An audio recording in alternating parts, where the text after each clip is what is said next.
भूमिका।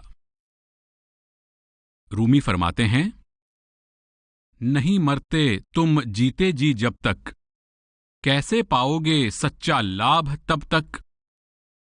इसलिए जीते जी मरो और शरीर से निकलो। प्राप्त हुए हो कई बार मृत्यु को तुम, फिर भी पर्दे के पीछे ही रहे सदा, क्योंकि असल में मरने की युक्ति सीखी नहीं तुमने अब तक। एक ऐसी युक्ति है जिससे मृत्यु पर विजय प्राप्त की जा सकती है। संत महात्मा हमें समझाते हैं कि इस शरीर और मृत्यु से परे भी जीवन है और उसका अनुभव करने की एक युक्ति है, एक विधि है जिसे सीखा जा सकता है। संत महात्मा हमें सिखाते हैं कि कैसे हम जब चाहें शरीर को छोड़ सकते हैं और जब चाहें शरीर में वापस आ सकते हैं। वे हमें यह ज्ञान देते हैं कि इस विधि का अभ्यास करने से और इसके अनुसार अपने जीवन को ढालने से हम शरीर और मन की सीमा के परे के जगत की यात्रा कर सकते हैं। इससे हमारी सोच स्पष्ट और विकसित होती है, हमें मानसिक शांति मिलती है और आंतरिक आनंद की प्राप्ति होती है। संत महात्मा बताते हैं कि इसमें पूर्णता प्राप्त करने से हमारा जन्म मरण के चक्र से छुटकारा हो जाता है और हमें शाश्वत आनंद की प्राप्ति होती है। संत महात्मा समझाते हैं कि हमारे मस्तक में आंखों से ऊपर तीसरे तिल पर मन और आत्मा की गांठ बंधी हुई है। हमारी सुरत यहां से उतरकर बाहर स्थूल जगत में फैल जाती है और लगातार इस संसार के प्रभावों को ग्रहण करती रहती है। लगातार बाहर की ओर भागने की मन की आदत को हमारी इच्छाएं बढ़ावा देती हैं, जिससे हमारी चेतना पर गहरे प्रभाव पड़ते रहते हैं। ये प्रभाव कई परतों वाले कंबल की तरह आत्मा का प्रकाश ढक लेते हैं, जिसके कारण हमें अपने आत्मबल, अपनी आत्मा की शक्ति का ज्ञान नहीं रहता। जब मन की संगति के कारण आत्मा का प्रकाश धुंधला पड़ जाता है, तो हमें ऐसा लगता है कि दुनिया की शक्लें और पदार्थ स्थायी हैं और हमें इन्हीं से सच्चा सुख मिलेगा। सत्य के बारे में अपनी गलत धारणा के कारण हम भ्रम में पड़ जाते हैं और समझ नहीं पाते कि संसार की शक्लों, पदार्थों और घटनाओं से मिलने वाला सुख वास्तव में बनावटी है और थोड़ी देर रहने वाला है। हम जान ही नहीं पाते कि इस नाशवान संसार की वस्तुओं से हमारा लगाव और इनके पीछे हमारी भाग दौड़ आज नहीं तो कल निराशा और दुख का ही कारण बनेगी और साथ ही हमारे कर्मों का बोझ भी बढ़ा देगी। इंद्रियों के आकर्षण में फंसकर हम ऐसे कर्म करते रहते हैं जो इस भौतिक जगत में हमारे पुनर्जन्म का कारण बनते हैं। भुलावे में पड़कर हमारा ख्याल बार बार उन वस्तुओं की ओर खींचा चला जाता है जिनके साथ हमारा प्यार है, क्योंकि हमें ऐसा लगता है कि हमारा सुख दुख इनमें ही है। इस प्रकार सच्चाई के बारे में अपनी गलत धारणा के कारण हम ऐसे कर्म करते जाते हैं जिनके द्वारा हमारी चेतना की जड़ें निचले मंडलों में और भी गहरी होती जाती हैं।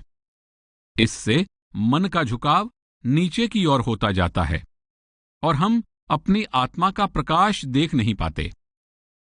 इस पतन का यानी कर्म और कर्मफल के चक्र का दुखदायी परिणाम यह होता है कि आत्मा निचले भौतिक मंडलों के पेचीदा जाल में और भी मजबूती से बंधती चली जाती है, बुरी तरह फंस जाती है और जल्दी ही ऐसा समय आ जाता है जब आत्मा का अस्तित्व ही खो जाता है। हम उसे पहचान ही नहीं पाते। हाफिज फरमाते हैं, मैं जानता हूं कि अभी भी भेज रही हैं पैगाम, तेरी वे आदतें जो कर सकती हैं जिंदगी तेरी बर्बाद। सीख ले तू करना खोटे सिक्कों की पहचान। खरीद सकता है जिनसे तू बस पल भर का आनंद, लेकिन फिर कई दिनों तक घसीटेंगे ये तुझे। वैसे ही जैसे एक थका हारा आदमी घिसटता जाता है एक तेज दौड़ते हुए ऊंट के पीछे। जिन सीमाओं में हमने खुद को बांध लिया है, उनसे छुटकारा पाने और उस अंतर्दृष्टि को, जो कि हमारी सर्वोच्च अवस्था की पहचान है, फिर से प्राप्त करने का एकमात्र साधन है भजन और सुमिरन द्वारा अपनी आत्मा को सशक्त बनाना।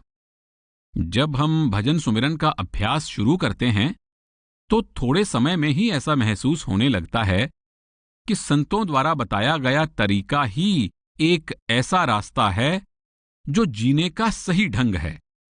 यह वो मार्ग है जो हमें मन और इंद्रियों का स्वामी बना देता है। इस मार्ग पर चलकर मंजिल तक पहुंचने की कोशिश करने का मतलब है जीवन भर का सफर। ज्यों-ज्यों हम इस मार्ग पर आगे बढ़ते हैं, भजन सुमिरन द्वारा हमारा मन स्थिर होता जाता है। हमें महसूस होने लगता है कि हमारा आत्मबल बढ़ रहा है और मन की चंचल, मुंहजोर और दुखदायी प्रवृत्तियां कमजोर पड़ती जा रही हैं। इस तरह हम निश्चिंत होते जाते हैं। इच्छाएं मन पर हावी नहीं होती और हमें अपने अंदर अधिक संतुलन और संतोष का अनुभव होने लगता है। जैसे जैसे आत्मा का प्रभाव मन पर बढ़ता जाता है, भजन सुमिरन का प्रभाव साफ नजर आने लगता है और परमार्थ के मार्ग पर आगे बढ़ने का हमारा इरादा और भी पक्का होने लगता है। फिर हम पहले की तरह आसानी से भ्रम का शिकार नहीं होते। हम दुखों मुसीबतों का सामना आसानी से कर लेते हैं और हमारा संतुलन भी बना रहता है। श्रीमद् भगवद गीता में लिखा है, युञ्जनेवं सदा आत्मानं योगी नियतमानसः शांतिम निर्वाण परमाम मत संस्थाम अधिगच्छति। अर्थात मन को निरंतर वश में रखने वाला योगी शांतचित रहता है, उसे परम आनंद की प्राप्ति होती है और वह परमात्मा में ही समा जाता है। युगों युगों से अनेक संत महात्माओं ने अपने जीवन को उदाहरण बनाकर तथा अपनी वाणी द्वारा इस बात की गवाही दी है कि शब्द का अभ्यास ही कारगर साधन है। इस पुस्तक में शब्द के अभ्यास की ही चर्चा की गई है। संस्कृत भाषा में शब्द दैवी शक्ति के लिए प्रयुक्त किया जाता है। अलग अलग संस्कृतियों में इसे ताओ, होली घोस्ट, शब्द, दिव्य शक्ति, बुद्ध प्रकृति, कलमा, दिव्य ध्वनि, निर्मल नाद, सत्य आदि नामों से पुकारा गया है। महत्व नामों का नहीं, उस सत्य या शक्ति का है जिसकी ओर ये नाम संकेत करते हैं।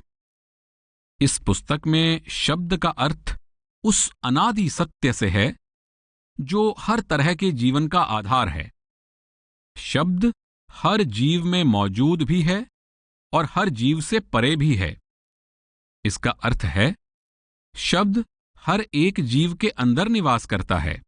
शब्द ही हमारा असल आंतरिक स्वरूप है और हर कोई अंतर में ही इसके साथ मिलाप कर सकता है। शब्द को अक्सर परमात्मा भी कहा जाता है, परंतु शब्द और परमात्मा ये दोनों लफ्ज उस अलख अगम परम सत्य को पूरी तरह बयान करने में असमर्थ हैं। यहां इस पुस्तक में इस परम सत्य के लिए परमात्मा के बजाय शब्द का प्रयोग किया गया है। कई लोग शब्द से परिचित नहीं हैं। बहुत से लोग परमात्मा को उस सत्य के रूप में देखते हैं जो सबसे परे है, जबकि शब्द वह शक्ति या चेतना है जो कहीं बाहर, परे या दूर नहीं है। इस पुस्तक में शब्द का प्रयोग अंदर और बाहर हर जगह व्याप्त अनादि सत्य के लिए किया गया है। इस धारणा के अनुसार वह असीम सत्य सीमित नहीं हो सकता। शब्द ही सब कुछ है। ये हर एक के अंदर मौजूद है। ये हमारा सार तत्व है। यही हमारी असलियत है। महाराज सावन सिंह जी फरमाते हैं, सबका आदि और अंत शब्द है। संपूर्ण भौतिक जगत, आकाश आदि, सूक्ष्म तत्व, ध्वनि, रंग रूप, रस और गंध आदि सब शब्द ही है। जिसका भी अस्तित्व है वह शब्द है। शब्द से जो कुछ भी प्रकट हुआ है वह शब्द के अलावा और कुछ भी नहीं है। शब्द से ही हमारी उत्पत्ति हुई है। शब्द ही हमारा पालनहार है। हम शब्द से उपजे हैं और शब्द ही हमारा आधार है। शब्द के अभ्यास द्वारा हम उस शब्द रूपी दिव्य और अनादि शक्ति से लिव जोड़कर उसमें लीन होना सीखते हैं। इस नश्वर शरीर से परे जाकर जीते जी मरना सीखकर हमें अमर जीवन प्राप्त करने का मार्ग मिल जाता है। यह जान लेने पर कि केवल शरीर ही हमारी पहचान नहीं है, हम निजी मोहबंधनों और उनसे पैदा होने वाले दुखों से भी आजाद हो जाते हैं। फिर हम अपने अंतर में मौजूद सृजनात्मक शक्ति को पहचान पाते हैं। शब्द अभ्यास की यह युक्ति हमें ऐसे शब्द अभ्यासी पूर्ण सतगुरु से प्राप्त होती है जो स्वयं इस मार्ग पर चलकर सत्य का अनुभव कर चुके होते हैं। इस मार्ग पर आगे बढ़ने के लिए यही हमारे विश्वास का आधार है। हम खुद भी शब्द के अभ्यास द्वारा उनके उपदेश की सच्चाई को जान सकते हैं। हमें खुद अमल करके ही ये अनुभव होगा कि यही मार्ग सच्चा मार्ग है। हम अभ्यास द्वारा ही ये अनुभव कर सकते हैं कि किस प्रकार शब्द मार्गी संतों द्वारा बताया जाने वाला शब्द अभ्यास हमें सच्चा इंसान बनने, अपने आत्मस्वरूप का ज्ञान प्राप्त करने और परमात्मा का साक्षात्कार करने में सहायता करता है। संत महात्मा हमें भरोसा दिलाते हैं कि अगर हम उनके द्वारा बताई गई विधि के अनुसार साधना करेंगे तो हम अनुमानों और ख्यालों की दुनिया से निकलकर निजी रूहानी अनुभव की दुनिया में पहुंच जाएंगे और तब शब्द के अभ्यास द्वारा हमारी दशा ही बदल जाएगी। द मैट्रिक्स में मॉर्फियस ने नियो से कहा था, मार्ग की जानकारी होने में और उस पर चलने में बहुत अंतर है। सतगुरु परमार्थ पर चलने की युक्ति और उपदेश के लिए कोई कीमत नहीं लेते। उनकी शिक्षा के 4 मूलभूत नियम हैं: शाकाहारी भोजन, शराब आदि नशीले पदार्थों से परहेज, हक हलाल की कमाई करते हुए उच्च नैतिक जीवन जीना और प्रतिदिन अपने समय का 10वां हिस्सा अर्थात कम से कम 2.5 घंटे भजन सुमिरन को देना।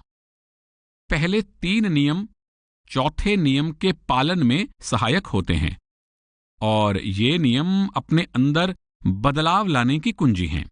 ये नियम एक दूसरे पर निर्भर भी हैं और एक दूसरे से जुड़े हुए भी हैं। इन चारों का दृढ़ता से पालन करना बहुत जरूरी है, वरना इस सारी व्यवस्था का पूरा लाभ नहीं उठाया जा सकता।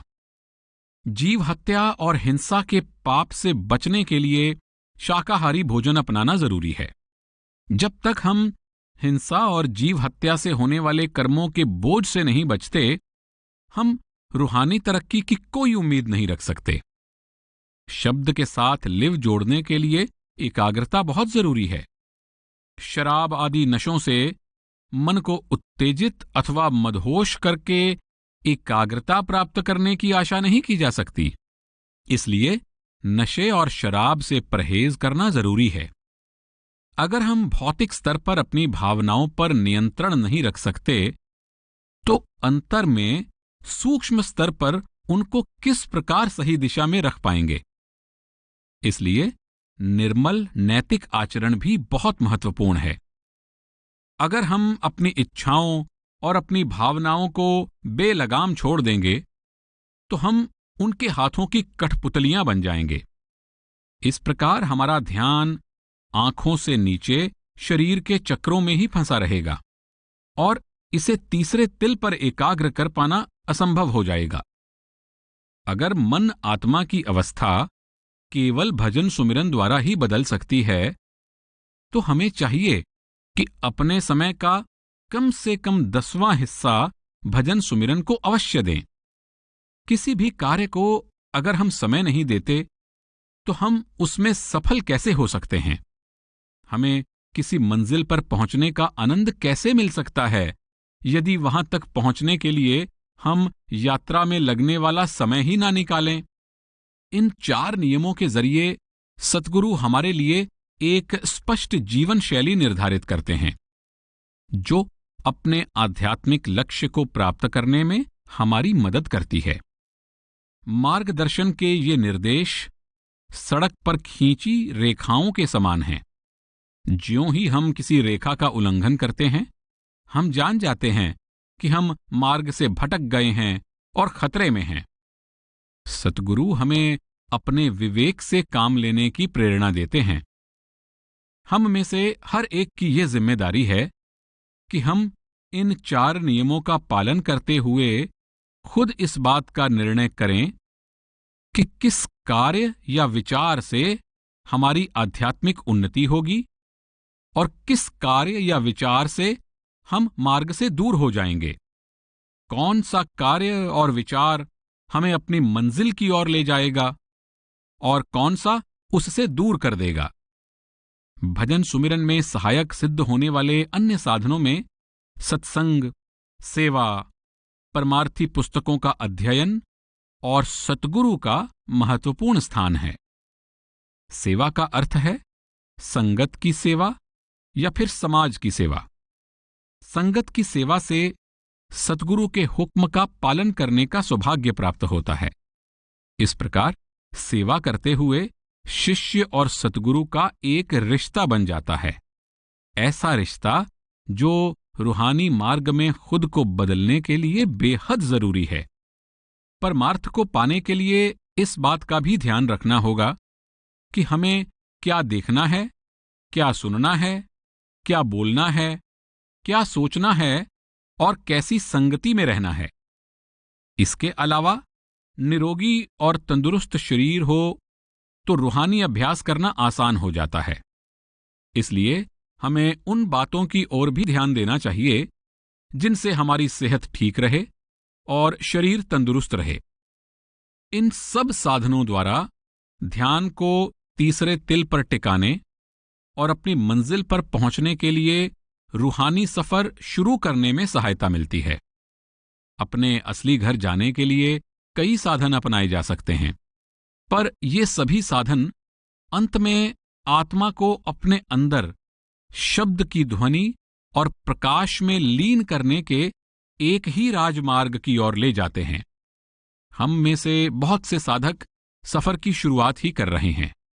ऐसे साधक बहुत कम हैं जिन्होंने अंतर में सत्य के परम लक्ष्य का निजी अनुभव किया है। यह पुस्तक हमें अनुमानों, धारणाओं और ख्यालों से निकालकर सत्य का निजी अनुभव प्राप्त करने की प्रेरणा देने के लिए लिखी गई है। चूंकि हमारा मकसद स्वयं अंतर में शब्द के साथ जुड़ना है, इसलिए इस पुस्तक में इस बात पर बल दिया गया है कि कोई दूसरी चीज भजन सुमिरन का स्थान नहीं ले सकती। रोजमर्रा की जिंदगी में भजन सुमिरन हमें कैसे प्रभावित करता है और कैसे बिना भजन सुमिरन के हम कहीं के नहीं रहेंगे। यह पुस्तक इस बात पर प्रकाश डालती है कि इस आध्यात्मिक मार्ग के शिष्य होने के नाते हमारे निजी कर्तव्य क्या हैं और संतमत के उपदेश को भली भांति समझने से हम किस प्रकार अपने कर्तव्यों से मुंह मोड़े बिना रोजाना भजन सुमिरन पर ध्यान दे सकते हैं। स्पष्ट सोच, आशावादी दृष्टिकोण और सच्चे दिल से की गई कोशिश हमारी आध्यात्मिक उन्नति का आधार बनते हैं और प्रतिदिन नियम से अभ्यास करने में हमें सहायता मिलती है। भजन सुमिरन करने से हमारे विचार शुद्ध होने लगते हैं, हमारी सोच सकारात्मक होने लगती है और मन वश में आने लगता है। अंत में भजन सुमिरन द्वारा हमारी काया ही पलट जाती है। हम हर प्रकार के बंधन से मुक्त हो जाते हैं और हमें परम आनंद और शांति की प्राप्ति हो जाती है।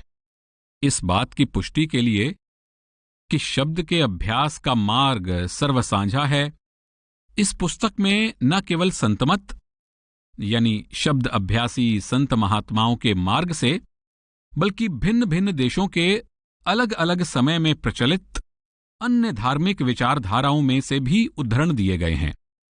शब्द अभ्यास की विधि संसार की ओर मृत होकर ईश्वरीय सत्ता की ओर जागृत होने की सहज विधि है, जो मनुष्य जाति के मूल स्वभाव के अनुकूल है।